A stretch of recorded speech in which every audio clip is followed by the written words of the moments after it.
Fala galera, está no ar mais uma edição do Arena Olímpica. Hoje estou na parceria do meu grande amigo Rafael Mendonça, dia 26 de julho, acontecendo nesse momento a abertura oficial dos Jogos Olímpicos de Paris, mas uma abertura que vai simbolizar o início oficial dos Jogos. Isso porque nós já tivemos 2 dias de competições. E com o Rafael Mendonça, nada melhor do que falar do futebol.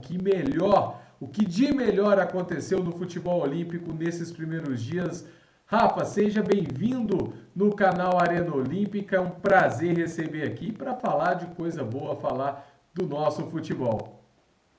Fala, Gabriel, prazer estar na sua companhia nesse novo projeto, um projeto riquíssimo acima de qualquer coisa. A gente sabe a dedicação e o conhecimento que você tem acerca de modalidades diversas, então, com certeza, todos nós ganharemos muito com esse projeto e com a repercussão que todas as modalidades presentes nos Jogos Olímpicos merecem. E sobre o futebol, não tem como a gente deixar de falar do que aconteceu em Argentina e Marrocos, por mais que já tenha ficado um pouco para trás, mas pelo fato da Argentina ser uma seleção que sempre é rodeada de muita expectativa e acabou decepcionando, perdendo para o Marrocos. Teve a situação da arbitragem e no futebol feminino, o Brasil, que está num grupo da morte, conseguiu estrear com o pé direito e quem sabe pode encaminhar a classificação já nesse final de semana. Muito bem, Rafael Mendonça, e falando do primeiro, do masculino, né, a Argentina, esse jogo que você muito bem mencionou, foi o jogo de estreia realmente, o primeiro horário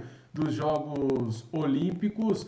E a primeira percepção, antes da gente começar a falar dos jogos, é da nossa seleção brasileira, que não está presente agora em Paris 2024, né? Foi eliminada no pré-olímpico, passaram aqui no continente sul-americano a Argentina e também o Paraguai.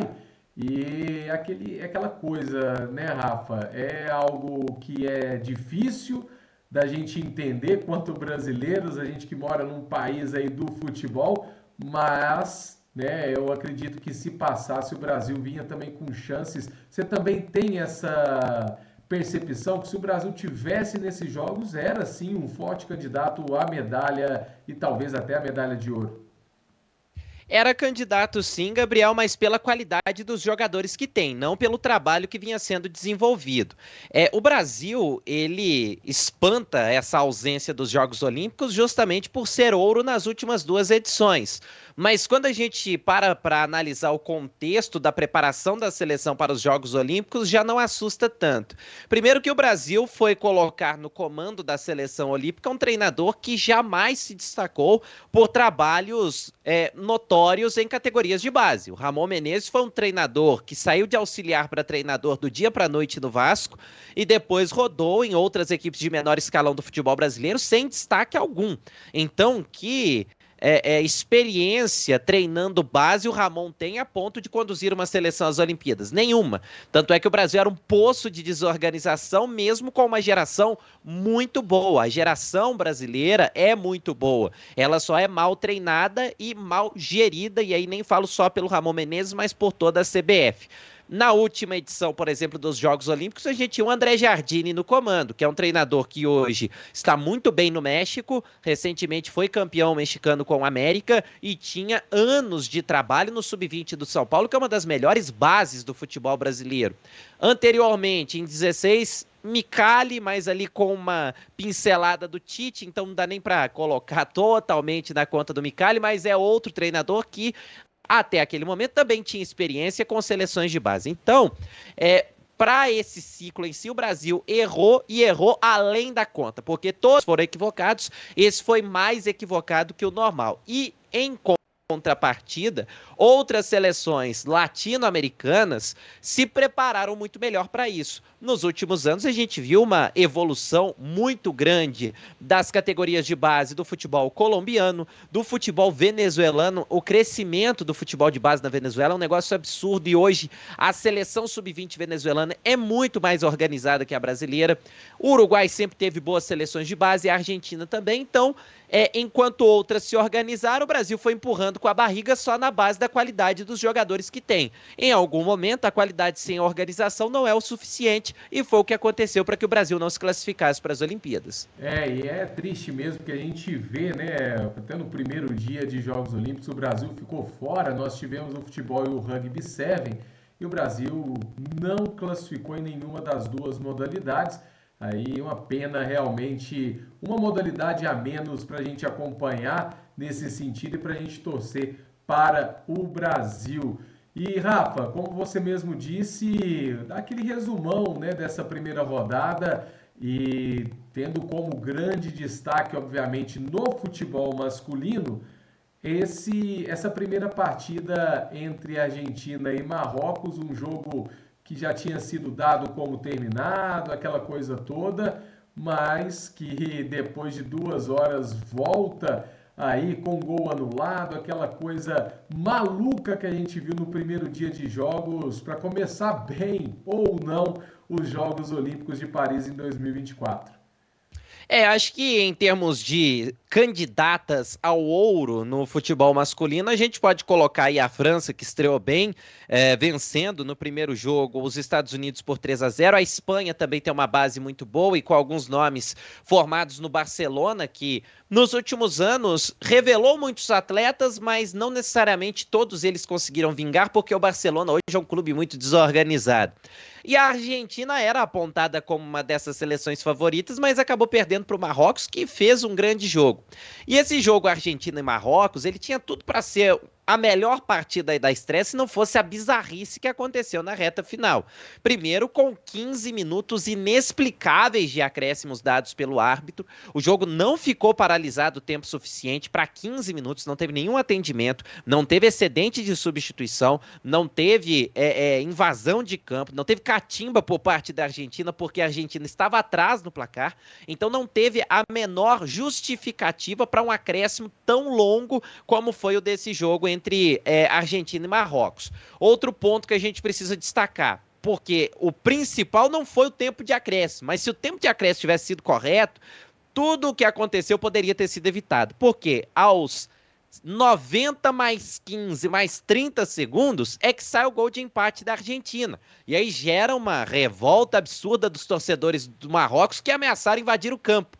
Nisso o jogo foi paralisado, os atletas retirados de campo, sem que acontecesse a análise do VAR do lance do empate da Argentina, porque tinha uma condição de impedimento ali. Então a galera teve que esperar 2 horas nos vestiários para voltar para campo, para que a análise fosse realizada e o impedimento fosse marcado. Então, o impedimento, que poderia ter sido assinalado de uma forma bem mais rápida, não foi. Aconteceu só depois e a Argentina foi saber, só depois de 2 horas, que o gol de empate, com 60 minutos do segundo tempo, tinha sido anulado. Então, é uma série de erros. Um erro que foi gerando outro, que foi gerando outro e terminou nessa bizarrice que foi esse jogo entre Argentina e Marrocos. Mas em termos de futebol, de qualidade de futebol apresentado, o Marrocos foi muito bem, acho que se credencia também como uma das seleções favoritas, mas dá pra gente destacar também a França e a Espanha, que deixaram uma boa impressão. Muito bem, então é isso, e dando aquela passada, Rafa, nos resultados dessa primeira rodada pelo grupo A, perdão, a França, deixa eu só atualizar aqui, a França venceu os Estados Unidos pelo placar de 3-0, a Nova Zelândia venceu Guiné por 2-1. Pelo grupo B, o Iraque venceu a Ucrânia por 2-1 e o Marrocos venceu a Argentina também por 2-1. Grupo C teve Egito e República Dominicana 0-0, além de Espanha 2-1 para cima do Uzbequistão.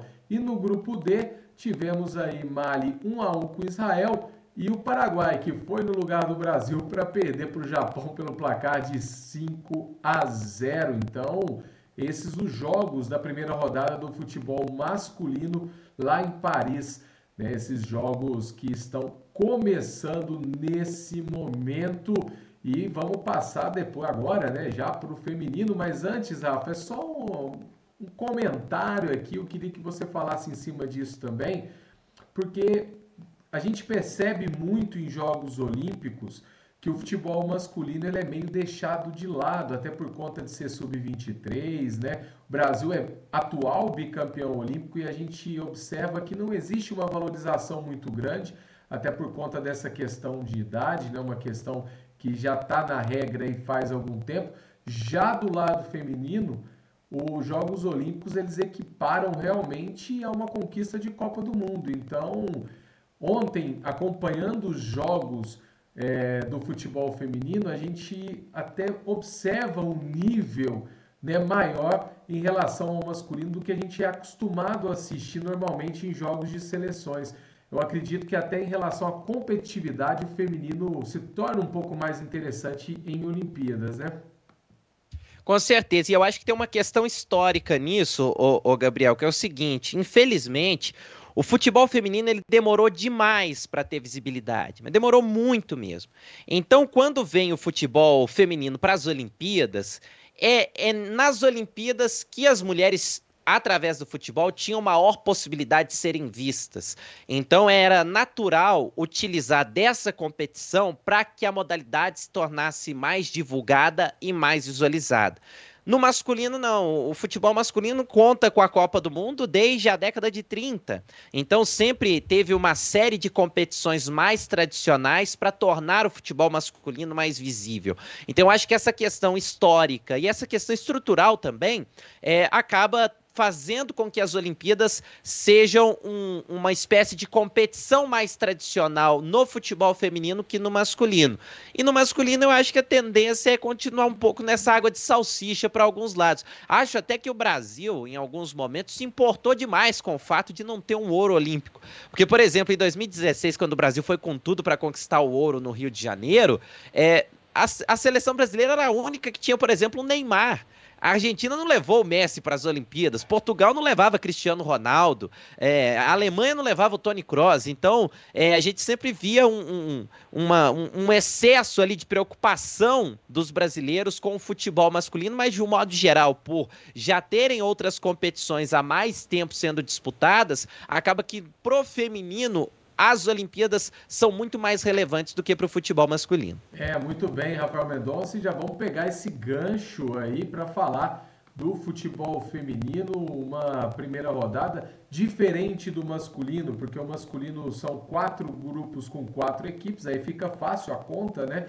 Nós temos os 2 melhores colocados de cada grupo se classificando automaticamente para as quartas de final. No caso do feminino, nós temos 3 grupos com 4 seleções, se classificando aí as 2 melhores e as 2 melhores terceiras colocadas no geral. Então, as 2 melhores de cada grupo e as 2 melhores em âmbito geral da competição. E ontem nós tivemos pelo grupo A, a França batendo a Colômbia por 3-2. No mesmo grupo também tivemos o Canadá vencendo a Nova Zelândia por 2-1.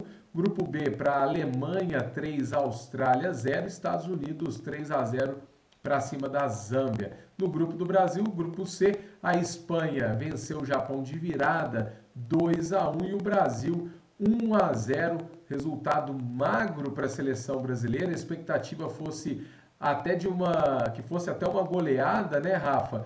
Mas 1-0 importante, os 3 pontos aí em grupos, né, onde o terceiro colocado pode se classificar, torna ainda mais importante e não tem o que reclamar também. A gente falando dos outros grupos aqui, tem grupo que reúne França e Canadá, tem grupo que reúne Estados Unidos e Alemanha. Com 3 grupos fica difícil fugir, mas é isso, né? 3 pontos para o Brasil, a primeira vitória veio e agora é ir para cima das fortes seleções para tentar algo melhor no grupo e se classificar aí nas quartas de final e tentar, quem sabe, uma medalha olímpica ou uma de ouro, né, que é inédita para essa seleção, Rafa.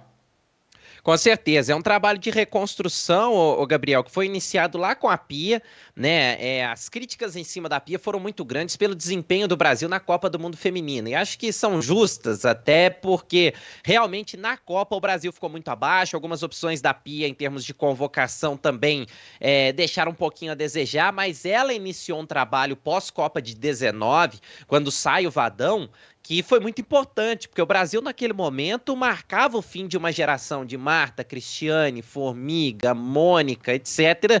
E a Marta é quem permanece até hoje, por ser a Marta, mas a geração dela, de um modo geral, boa parte das jogadoras já não fazem mais parte da seleção, e a Pia foi responsável por fazer a reestruturação. E ela foi observando potenciais no futebol feminino do Brasil e até nas ligas brasileiras, e foi importante também o Campeonato Brasileiro Feminino ter se desenvolvido nesse período, com a criação de mais divisões, de uma competição mais bem estruturada, e a partir disso o Brasil hoje conta com uma nova e com uma boa geração do futebol feminino. Mas infelizmente o fim do ciclo da Pia que não foi tão legal com a Copa do Mundo. Veio o Arthur Elias, que era o melhor treinador à época do futebol brasileiro feminino, para dar sequência a esse trabalho, e vejo muito potencial no trabalho dele. Falando do jogo contra a Nigéria em si, é 1-0, mas tem algumas situações que a gente precisa chamar atenção. Primeiro, estreia é estreia, em qualquer torneio que seja, Olimpíadas, Copa do Mundo, Copa América, qualquer evento, a estreia vai sempre ter aquele frio na barriga e aquela apreensão. E o Brasil, por enfrentar a Nigéria também não é qualquer seleção. A Nigéria é uma potência do futebol feminino africano, que, claro, ainda está em desenvolvimento, mas é a melhor seleção do continente.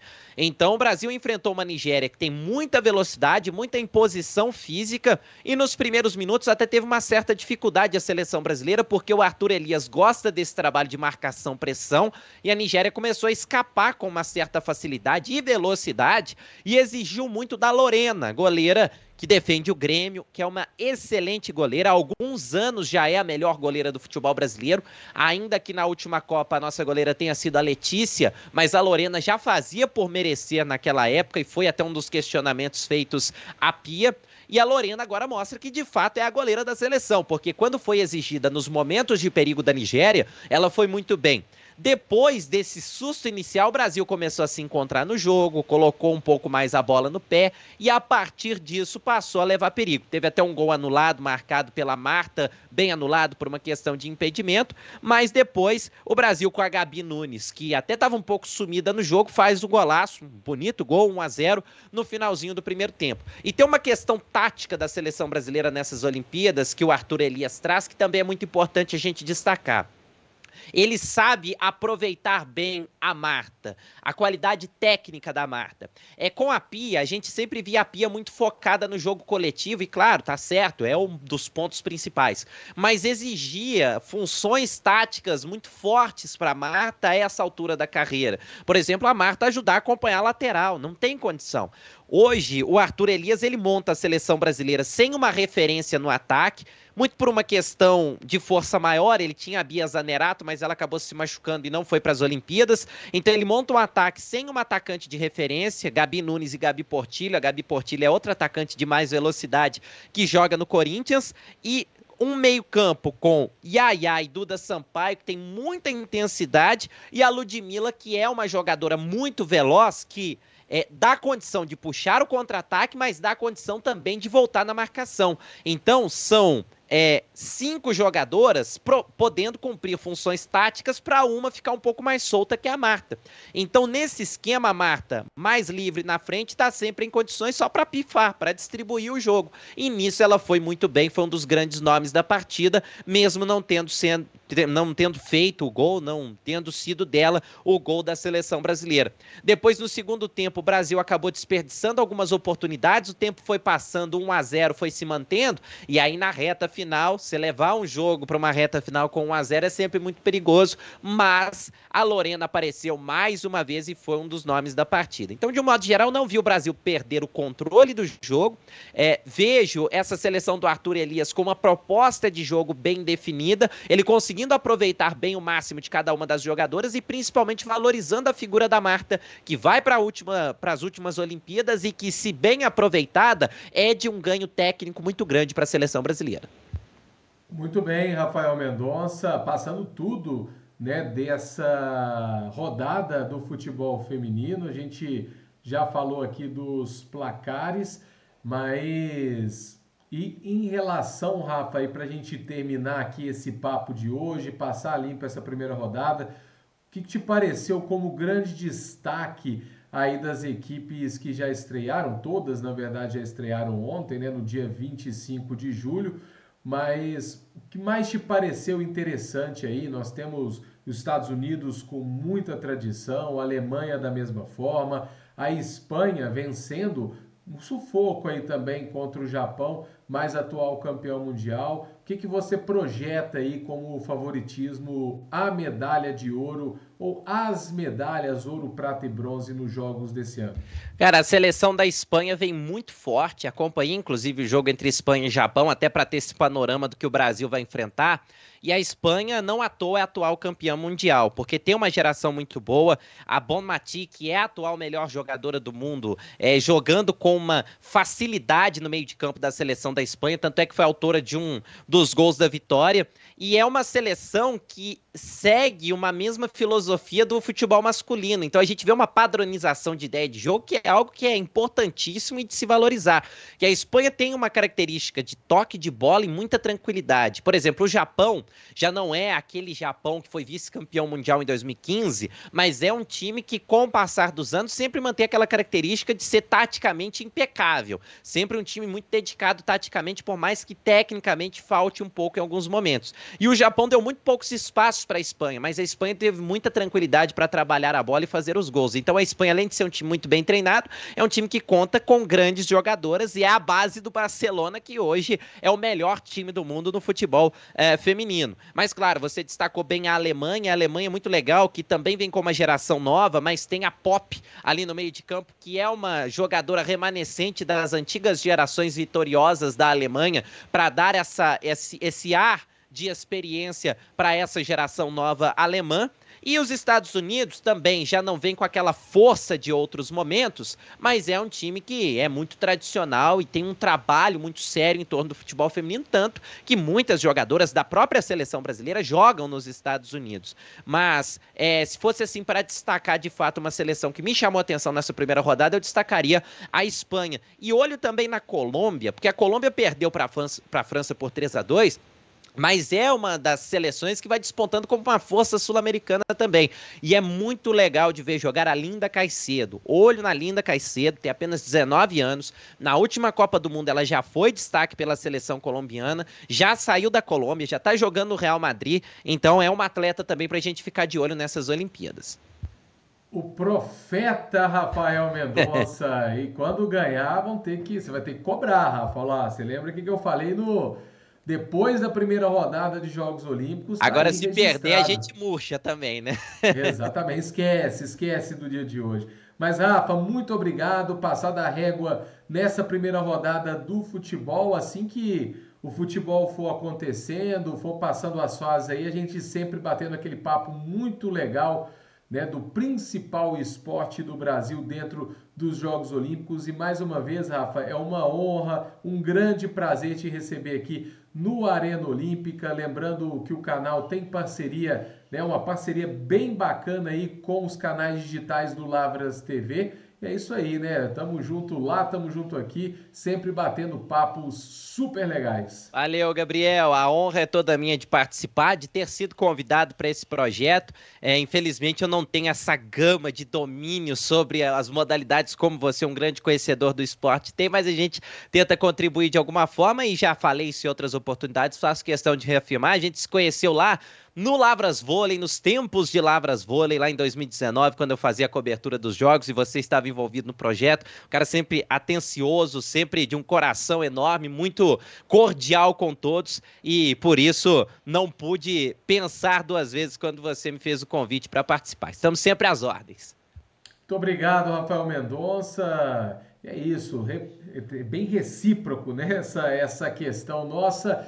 Mas mandar um abraço para todo mundo que está aí do outro lado também e para você que é novo aqui no canal, para você que está chegando agora, não deixe de inscrever no canal e também compartilhar, tocar ali no sininho para que todos os vídeos cheguem até você e você não fique de fora de tudo que acontece agora em Paris 2024. E lembrando que o canal vai ser longevo, a gente não vai parar por aqui. Vamos continuar repercutindo o esporte olímpico durante o próximo ciclo e, se Deus quiser, durante vários ciclos aí para frente. Um grande abraço a todos, fiquem atentos no canal Arena Olímpica e também no Lavras TV, porque logo, logo tem mais para vocês. Tchau, tchau!